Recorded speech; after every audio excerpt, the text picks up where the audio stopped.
Raider Nation. Something big might be brewing in Las Vegas. While most teams are quietly getting ready for training camp, the Raiders just made a move that could mean a major free agent signing is on the horizon. This isn't just any routine roster shuffle. This feels like the calm before the storm. Now, before we dive into the latest shakeup, hit that subscribe button, give this video a like, and tap the bell icon so you never miss breaking Raiders updates. Your support helps this channel bring you the news first, fast, and unfiltered. Let's roll into the latest. Just yesterday, the Raiders waived quarterback Carter Bradley, the fourth QB on the depth chart. That move might seem small on the surface, but if you followed the NFL long enough, you know, teams don't release players days before camp without a reason. This could be a sign that the front office is clearing space for someone bigger. The quarterback battle between Bradley and rookie Levi Miller was heating up, but now with Bradley gone, the depth chart just got thinner. Could this be opening the door for a free agent or even a trade? Something's definitely in the works in Vegas. This move wasn't about discipline. It wasn't about saving money. No, this felt calculated. The Raiders cleared space, and that usually means one thing: someone new could be on the way in. Right now, Las Vegas has over $32 million in cap space, ranking in the top half of the league. That's not pocket change, it's real firepower. And if you're watching closely, you know this team isn't content standing still. So who could the Raiders be targeting next? Let's break down 5 potential free agents who could strengthen this roster before the season begins. At number 5, Quandre Diggs, the former Seattle Seahawks safety. He's a veteran with a sharp football IQ, and here's the kicker: he already has a connection to this Raiders coaching staff, thanks to his time with Pete Carroll. That familiarity could make him a smooth fit into this defense. Why does this matter? Because if you look at the Raiders' current safety depth chart, there's a clear weak spot. Unless you're betting big on Isaiah Pola-Mao as your starting free safety, there's a legitimate reason to worry. He's talented, no doubt, but is he ready to anchor the back end of a playoff-caliber defense? Adding Diggs wouldn't just bring experience, it would create competition, something this secondary desperately needs.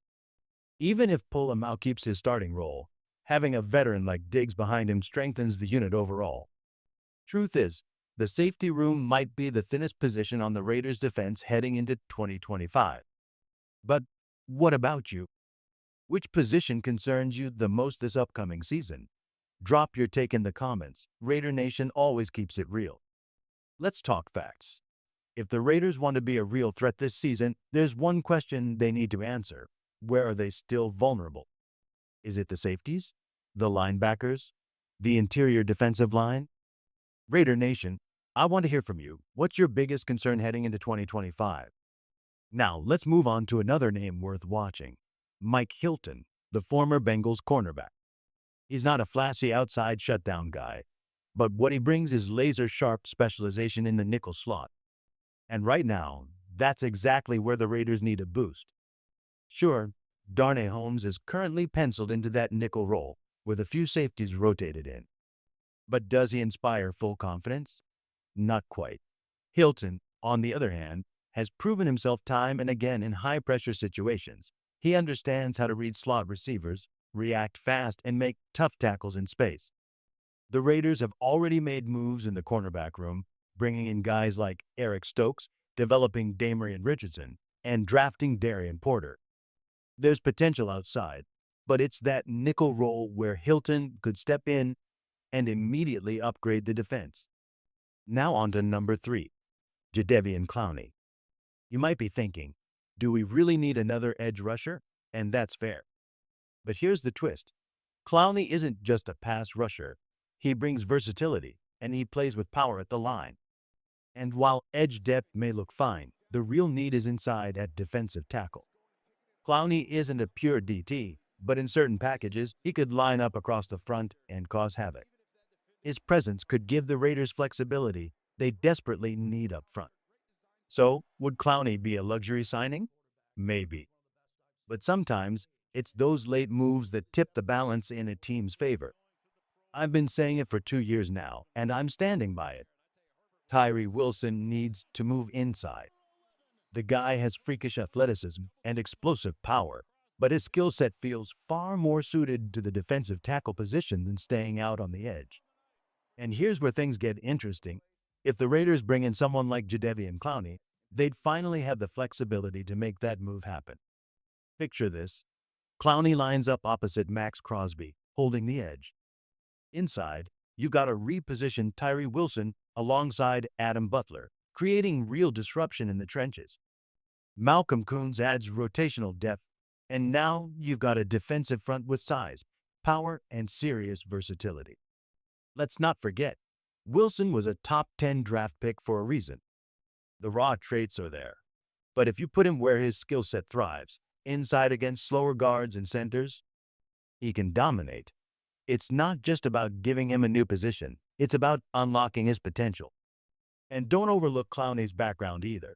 He's played under Pete Carroll, just like several coaches on this Raiders staff. That familiarity could make the transition smooth, making this a smart football move, not just a flashy headline. Now, there are still two more free agent names to keep an eye on, and both could make major waves in Vegas.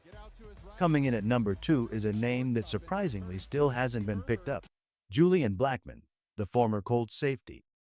It's honestly baffling. This guy had 86 tackles, 3 interceptions, and 4 pass breakups just last season, and he's only 26 years old. Yet somehow, he's still sitting on the open market. So what's the holdup? Maybe he's asking for too much. Maybe teams are hesitant to commit long-term. But here's the thing, if the Raiders act now, they could land a starting caliber safety without breaking the bank. Blackman wouldn't just be a depth signing. He'd likely take over the starting free safety role from Isaiah Pola-Mao on day one. That's not a knock on Pola-Mao, but Blackman brings experience, instincts, and a track record of production the Raiders could seriously benefit from. And think about the strategy here. If Blackman is open to a 1-year, prove-it deal, he'll be playing with fire, trying to earn his next big contract. That kind of hunger can elevate a defense and bring leadership to a young secondary that still needs it. The Raiders have the cap space. They've cleared a roster spot. And Julian Blackman could be the smartest move they make before camp begins. So now the question flips to you. Who do you want the Raiders to sign next? There's real momentum building in Vegas, and this next move might define the tone for the 2025 season. Now let's round it out with a few honorable mentions, players who aren't headlining free agency but could quietly become difference makers in Las Vegas. Names like Jordan Whitehead and Rasul Douglas offer experienced help in the secondary. There's also Jonathan Bullard, a veteran defensive lineman who could add rotational depth. While not a star, he's the kind of steady player you want in the trenches when injuries pile up midseason. Then there's Jamal Dean, a player to watch closely. His future with Tampa Bay is uncertain, and if he's cut loose, don't be surprised if the Raiders are the first team to make a call. He's got ties to this staff and brings both size and speed to the outside corner spot. But let's get to the top of the list, the name that just makes too much sense: Justin Simmons. He's been a cornerstone of the Broncos' secondary for years and has built a reputation as a turnover machine, never fewer than 2 interceptions in a season. Even in what some would call a down year, Simmons still logged 7 pass breakups, 2 picks, and a passer rating under 87 when targeted. His knowledge of the AFC West, leadership on the field, and big play ability make him the perfect fit for the Raiders' defense. This team needs someone who can anchor the back end, create takeaways, and raise the standard. Simmons checks every box. If Las Vegas is serious about making a playoff push, this is the kind of move that sends a message. Get him in silver and black, and let's make a statement in 2025.